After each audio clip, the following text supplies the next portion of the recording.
KBC news के साथ लगातार खबरों में बने रहने के लिए पहले सब्सक्राइब बटन दबाएं और उसके बाद घंटी वाला बटन दबाएं। आइए जानते हैं आज की कुछ अंतर्राष्ट्रीय खबरों को। पहले एक नजर आज की हेडलाइंस पर।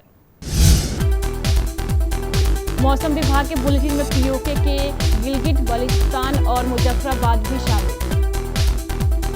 पहले दिन यूएई के केरल से 359 लोग लौटे। 5 लोगों में कोरोना के लक्षण दिखने पर आइसोलेशन वार्ड में भर्ती कराया। रेलवे ने गुरुवार तक चलाई 189 श्रमिक स्पेशल ट्रेन।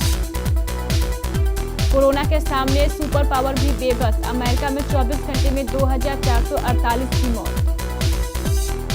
विशाखापट्टनम में फिर गैस लीक। फायर ब्रिगेड की 60 गाड़ियां मौके पर मौजूद।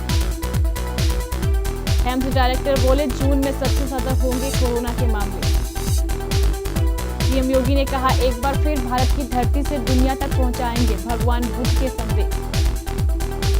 मुंबई के ऑथर जेल में कोरोना का कहर। 77 कैदी और 26 स्टाफ पॉजिटिव। शराब खरीदकर बोरे में भरते दिखे लोग। सोशल डिस्टेंसिंग की स्थिति में।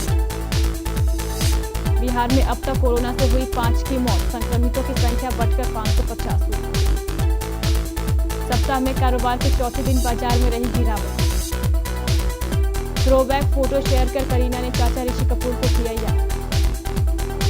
सलमान खान के फार्म हाउस में घोड़े की सेवा करती दिखी जैकली। वसीम अकरम ने कहा दुखद है कि कुछ लोग चर्चाओं में रहने के लिए मेरे नाम का करते हैं इस्तेमाल। भारतीय मौसम विभाग ने अपने मौसम बुलेटिन में पाक अधिकृत कश्मीर के इलाकों को शामिल कर लिया है। अब हर दिन जारी होने वाले बुलेटिन में पीओके में मौजूद गिलगित बल्तिस्तान और मुजफ्फराबाद का मौसम पूर्वानुमान दिखाना शुरू हो चुका है। मौसम विभाग द्वारा उठाए गए इस कदम को पाकिस्तान के लिए स्पष्ट संकेत माना जा रहा है कि पीओके भारत का हिस्सा है।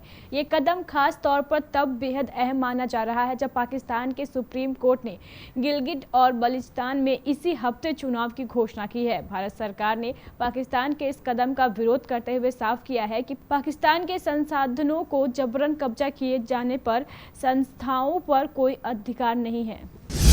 एयर इंडिया की पहली फ्लाइट अबू धाबी में फंसे 177 भारतीयों को लेकर गुरुवार रात कोची इंटरनेशनल एयरपोर्ट पहुंची। एयरलाइन के प्रवक्ता ने बताया है कि इसके बाद एक और फ्लाइट दुबई इंटरनेशनल एयरपोर्ट से कोझिकोड इंटरनेशनल एयरपोर्ट पहुंची। इसमें 182 भारतीय सवार थे। 5 लोगों में कोरोना वायरस के लक्षण दिखने पर उन्हें आइसोलेशन वार्ड में भेजा गया। दरअसल एयर इंडिया ने भारत में फंसे यूके, अमेरिका और सिंगापुर के नागरिकों और वैध वीजा धारकों के लिए बुकिंग शुरू कर दी है। लॉकडाउन में फंसे प्रवासी कामगारों और मजदूरों को उनके घर पहुंचाने के लिए रेलवे की सेवाएं जारी है। रेलवे की ओर से गुरुवार तक 189 श्रमिक स्पेशल गाड़ियां चलाई गई। अब तक इन श्रमिक स्पेशल ट्रेनों से 1,90,000 से ज्यादा लोगों को उनके घर पहुंचाया जा चुका है। अभी कई दिन तक ये ट्रेनें चलती रहेंगी और दूसरे राज्यों में फंसे कामगारों और मजदूरों को उनके घर तक पहुंचाया जाएगा। कोरोना वायरस महामारी से पूरी दुनिया तबाह है। कोविड-19 ने पूरी दुनिया में सबसे ज्यादा अमेरिका को नुकसान पहुंचाया है और अब तक वहां मौतों का सिलसिला जारी है। पिछले 24 घंटे में अमेरिका में 2448 लोगों की मौत हो चुकी है। जॉन हॉपकिंस यूनिवर्सिटी ने यह जानकारी दी है। बता दें कि अमेरिका में कोरोना वायरस से मौत के आंकड़ों में लगातार उतार चढ़ाव देखने को मिल रहा है। आंध्र प्रदेश की विशाखापट्टनम की एलजी पॉलीमर इंडस्ट्री में एक बार फिर से गैस लीकिंग शुरू हो गई है। गुरुवार को जिस टैंकर से रिसाव के कारण हादसा हुआ उसी टैंकर से एक बार फिर से सिस्टर्निंग गैस का रिसाव हो रहा है। घटना के तुरंत बाद की ही फायर ब्रिगेड की लगभग 60 गाड़ियां लगा दी गई है। इसके अलावा किसी भी आपात स्थिति से निपटने के लिए एम्बुलेंस भी तैनात कर दी गई है। एम्स के डायरेक्टर डॉक्टर रणदीप गुलेरिया ने कहा है कि कोरोना के केस अभी आएंगे। ऐसा नहीं है कि ये एकदम खत्म हो जाएगा। जून में कोरोना के मामले सबसे ज्यादा होंगे, लेकिन यह भी सही है कि हमें कोशिश करनी है। उत्तर प्रदेश के मुख्यमंत्री योगी आदित्यनाथ ने बुद्ध पूर्णिमा के अवसर पर वीडियो कॉन्फ्रेंसिंग के जरिए बौद्ध भिक्षुओं से बातचीत की। उन्होंने कहा है कि वर्तमान में हम सब मिलकर भगवान बुद्ध के शांति, करुणा, मैत्री और मानव कल्याण का मार्ग प्रशस्त करने के जो संदेश दे रहे थे, उन्हें फिर से एक बार भारत की धरती से दुनिया तक पहुंचाएंगे। मैं इसके लिए बुद्ध पूर्णिमा के अवसर पर आप सबका हार्दिक अभिनंदन करता हूं। दुनिया से लेकर प्रदेश के हालात की चर्चा करते हुए सीएम योगी ने उनसे कहा है कि कोरोना की महामारी में आत्मा अनुशासन सबसे जरूरी है। जब बड़े बड़े देशों की हालत खराब है तब भगवान बुद्ध की धरती को खुद को सुरक्षित रखना होगा। मुंबई में कोरोना का कहर कम होने का नाम नहीं ले रहा है। आम लोगों के अलावा अब इसका संक्रमण पुलिस विभाग में भी तेजी से फैल रहा है। अब यहां के ऑर्थर रोड जेल में कोविड-19 के मरीजों का पता चला है। ऑर्थर जेल में 103 कोरोना पॉजिटिव मामले सामने आए हैं। इनमें 77 कैदी और 26 जेल के स्टाफ है। कैदियों को जीटीए हॉस्पिटल और सेंट जॉर्ज हॉस्पिटल में दाखिल किया गया है। लॉकडाउन के चलते राजधानी दिल्ली समेत कई राज्यों में शराब की दुकानें बंद थी, लेकिन अब प्रदेश सरकारों ने शराब की दुकानों को खोलने की अनुमति दे दी है। इसी तरह पर मध्य प्रदेश के भिंड में भी गुरुवार के दिन से शराब की दुकानें खुली हुई हैं।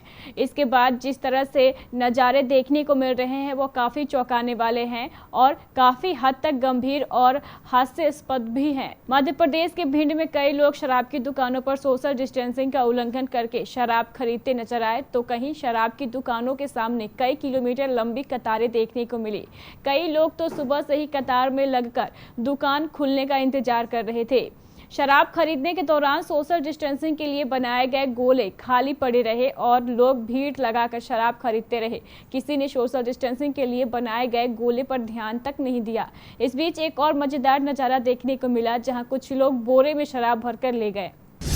बिहार में कोरोना पॉजिटिवों की संख्या में लगातार इजाफा हो रहा है, पर राज्य में कोरोना संक्रमण की रफ्तार कम है। गुरुवार को राज्य के 5 जिलों में 7 नए कोरोना पॉजिटिवों की पहचान हुई, जिससे पॉजिटिव मरीजों की संख्या बढ़कर 550 हो गई है। इधर पॉजिटिव मरीजों के ठीक होने की संख्या भी बढ़ रही है। राज्य के विभिन्न अस्पतालों से संक्रमित होने वाले अब तक 246 स्वस्थ होकर घर लौट गए हैं। इस महामारी का प्रसार राज्य के 32 जिलों तक हो चुका है। केवल 6 जिले ही इसकी जद से दूर हैं।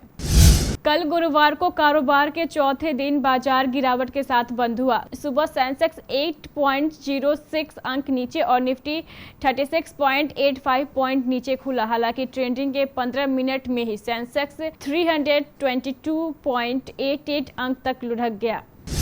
बॉलीवुड के सबसे बड़े कपूर खानदान के दिग्गज एक्टर ऋषि कपूर का 30 अप्रैल को मुंबई के एक निजी अस्पताल में निधन हो गया। ऋषि कपूर को सांस लेने में तकलीफ होने और कंधे में दर्द की शिकायत के चलते अस्पताल में भर्ती कराया गया था, जहां इलाज के दौरान उन्होंने अंतिम सांस ली। ऋषि कपूर के निधन की खबर सामने आते ही बॉलीवुड के साथ पूरे देश में शोक की लहर छा गई। इससे पहले इरफान खान का 29 अप्रैल को निधन हो गया, जिससे पूरी इंडस्ट्री में दुख की लहर छा गई थी। इस बीच बॉलीवुड एक्ट्रेस करीना कपूर ने चाचा ऋषि कपूर की फोटो शेयर कर उन्हें याद किया है। करीना कपूर ने अपने ऑफिशियल इंस्टाग्राम अकाउंट पर ऋषि कपूर की एक पुरानी तस्वीर को शेयर की है, जिसमें ऋषि कपूर के साथ उनके माता पिता बबीता और रणधीर कपूर और संगीतकार आर.डी. बर्मन नजर आ रहे हैं। बॉलीवुड एक्टर सलमान खान लॉकडाउन के चलते इन दिनों परिवार से दूर अपने पनवेल स्थित फार्म हाउस पर फंसे हुए हैं। उनके साथ ही एक्ट्रेस जैकलीन फर्नांडिस और सलमान खान की दोस्त यूलिया वंतूर भी उनके साथ फार्म हाउस पर मौजूद है। हाल ही में यूलिया वंतूर ने एक वीडियो शेयर करते हुए बताया था कि लॉकडाउन के बीच वह सलमान खान के फार्म हाउस में कैसे समय बिता रही हैं। और अब जैकलीन फर्नांडिस ने भी एक वीडियो शेयर किया है, जिसके जरिए उन्होंने यह बताने की कोशिश की है कि सलमान के फार्म हाउस पर वो अपना समय कैसे काट रही है। इस वीडियो में जैकलीन कभी पेड़ पर चढ़ती दिख रही है तो कभी यहां मौजूद जानवरों की सेवा करती दिखाई दे रही हैं। पाकिस्तान के पूर्व दिग्गज स्विंग गेंदबाज वसीम अकरम ने पूर्व सलामी बल्लेबाज आमिर सोहेल के संदर्भ में कहा है कि कुछ लोग अभी भी चर्चाओं में रहने के लिए उनके नाम का उपयोग करते हैं। सोहेल ने अकरम पर आरोप लगाया था कि वह 1992 के बाद पाकिस्तान को वर्ल्ड कप नहीं जिता पाए। अकरम ने एक वेब कार्यक्रम में कहा, जब भी मैं इस बारे में इन नकारात्मक चीज़ों के बारे में सुनता हूं तो मुझे बहुत दुख होता है कि मुझे संन्यास लिए 17 साल हो गए हैं, लेकिन कुछ लोग अब भी खुद को चर्चाओं में रखने के लिए मेरे नाम का इस्तेमाल करते हैं। तो ये थी हमारी कुछ अंतर्राष्ट्रीय खबरें। चलेंगे प्राइम स्टूडियो।